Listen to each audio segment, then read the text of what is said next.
keseluruhannya sebesar 45.843.485.350 rupiah. Dengan rincian sebesar 10 miliar rupiah, 10.413.929.000.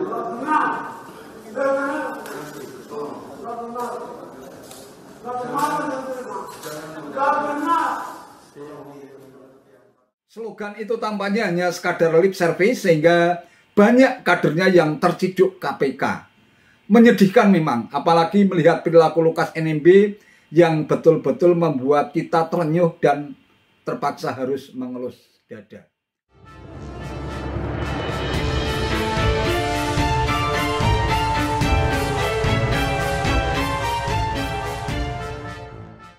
Assalamualaikum warahmatullahi wabarakatuh. Salam sejahtera untuk kita semua, salam budaya. Sahabat-sahabat tercinta sebangsa dan setanah air yang sangat saya hormati, Gubernur Papua nonaktif yang juga kader Partai Demokrat, Lukas NMB, yang telah ditetapkan sebagai terdakwa dalam kasus korupsi, teriak-teriak di persidangan. Ia seringkali protes ketika jaksa membawakan atau membacakan dakwaan di Pengadilan Tipikor Jakarta pada hari Senin 19 Juni 2023. Majelis Hakim yang diketuai Rianto Adan Pontoh pun sudah menegur Lukas berkali-kali, tapi tidak pernah dihiraukan. Sidang online juga kami tak langgar aturan juga, tapi kami dengan itikat baik mengabulkan. Jadi tolong dijaga itikat baik kami. Tapi apabila saudara dalam sidang ini seperti ini menghalangi sidang, maka kami akan cabut lagi sidang offline dan akan mengajukan sidang secara online secara risiko. Ingatkan dia, kata Hakim Ketua Rianto Adan Pontoh. Keseluruhannya sebesar 45.843.485.350 rupiah. Dengan rincian sebesar 10 miliar rupiah, 10.413.929.000.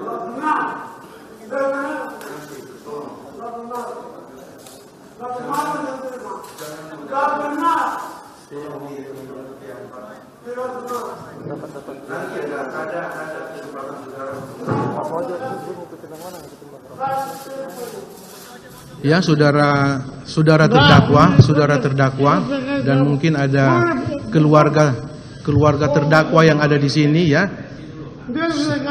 Sebentar. Maaf ya, ada keluarga atau istri dari terdakwa, ada keluarganya. Tolong ya diberi pengertian ya. Tolong saudara juga bersikap tenang. Nanti apakah terdakwa ini sudah minum obat pagi? Karena keterangan ini tidak mau minum. Udah minum enggak? Sebentar.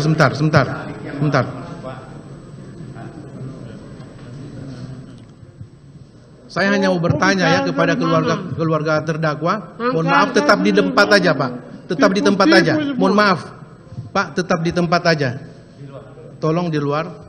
Saya hanya memastikan apakah pagi tadi ya terdakwa sudah minum obat yang disarankan oleh dokter? Sudah minum obat enggak? Mana keluarga? Menurut keterangan Bapak Lukas, tadi tidak minum obat, Pak. Nah, itulah, ini kan keterangan itu.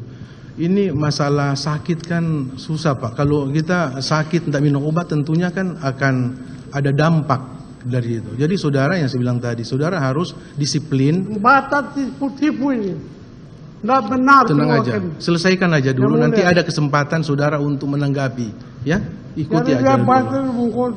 Ya, tolong dari pihak keluarga atau simpatisan dari terdakwa untuk tenang ya. Kami kemarin dengan itikat baik, Pak ya.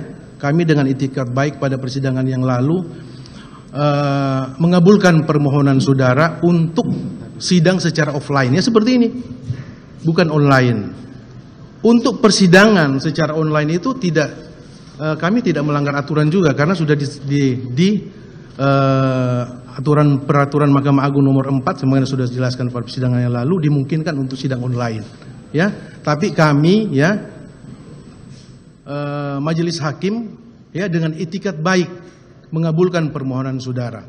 Ya, jadi tolong dijaga, ya, tolong dijaga etikat baik kami majelis hakim mengajukan permohonan saudara untuk sidang offline. Tapi apabila saudara, ya, di dalam persidangan ini tidak seperti ini, ya, menghalangi persidangan, maka kami akan mencabut lagi sidang online dan offline dan akan mengajukan persidangan secara online dengan segala risiko.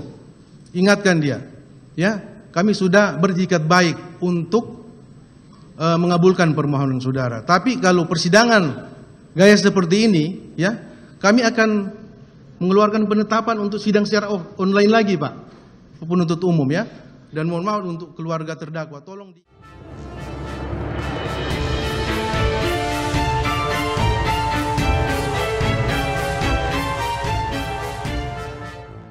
Ya, seperti dilansir detik.com 17 Januari 2023, KPK mengungkap adanya dugaan Lukas NMB melakukan korupsi diperkirakan mencapai hampir 1 triliun rupiah. Ia ditetapkan sebagai tersangka kasus korupsi pada bulan September 2022, tetapi KPK baru mengumumkannya secara resmi pada tanggal 5 Januari 2023. Dalam konstruksi perkaranya, Lukas ditetapkan sebagai tersangka di kasus dugaan tindak pidana korupsi pemberian dan penerimaan hadiah atau janji di sejumlah proyek pembangunan infrastruktur di Provinsi Papua. Selain Lukas, KPK juga telah menetapkan penyuapnya yang merupakan pihak swasta bernama Riyatono Laka. Pada tahun 2019-2021, Riyatono Laka diduga mengikuti lelang berbagai proyek infrastruktur di Papua. Riyatono diduga memberikan sejumlah uang sebelum proyek lelang agar perusahaannya bisa mendapatkan proyek.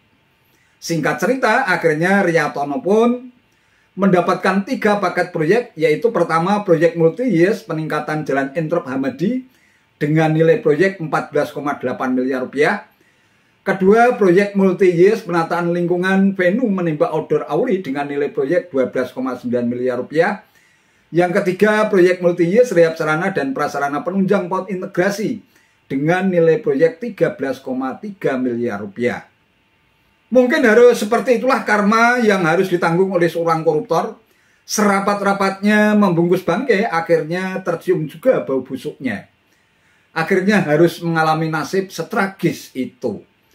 Lukas NMB tampaknya stres berat sampai-sampai tak sanggup membendung emosi yang menggelegak di ruang dadanya.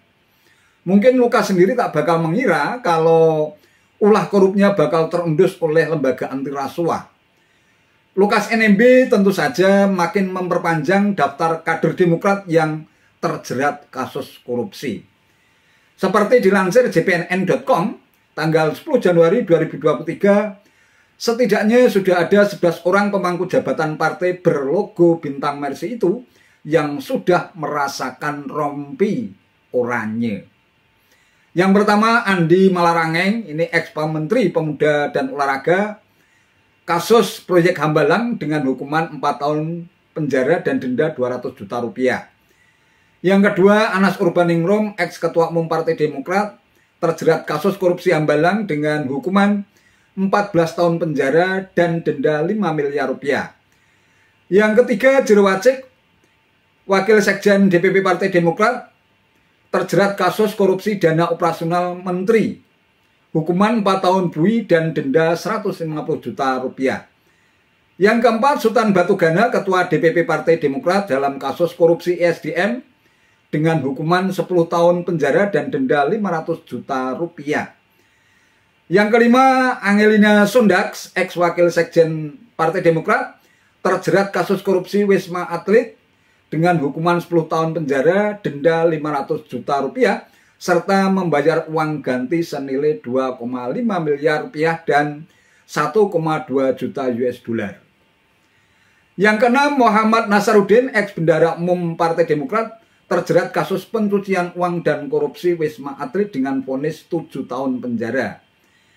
Yang ketujuh, Sarjan Tahir, ex-anggota DPR, terjerat kasus korupsi Pelabuhan Tanjung Api-Api, hukuman 4 tahun 6 bulan penjara. Yang kedelapan, As'ad Sam, ex-anggota DPR, terjerat kasus korupsi PLTD Muaro Jambi, hukuman 4 tahun penjara. Yang ke-9, Agus Rid M. Najamuddin, jabatan Gubernur Bengkulu dalam kasus korupsi dana PBB dengan hukuman 4 tahun penjara. Yang ke-10, Jufri, ex-anggota DPR, terjerat kasus korupsi pembelian tanah wali kota Bukit Tinggi dengan hukuman 4 tahun bui. Dan yang ke-11 adalah Nurman Effendi, ex-Bupati Siluma, terjerat kasus suap anggota DPRD dengan hukuman 2 tahun penjara. Ya, begitulah nasib parpol yang katanya selalu berdiri di garda terdepan dalam pemberantasan korupsi, tetapi faktanya justru sebaliknya. Slogan itu tampaknya hanya sekadar lip service sehingga banyak kadernya yang terciduk KPK. Menyedihkan memang, apalagi melihat perilaku Lukas NMB yang betul-betul membuat kita terenyuh dan terpaksa harus mengelus dada. Wallahu a'lam bishawab. Itu saja yang bisa saya sampaikan. Terima kasih atas perhatiannya. Wassalamualaikum warahmatullahi wabarakatuh.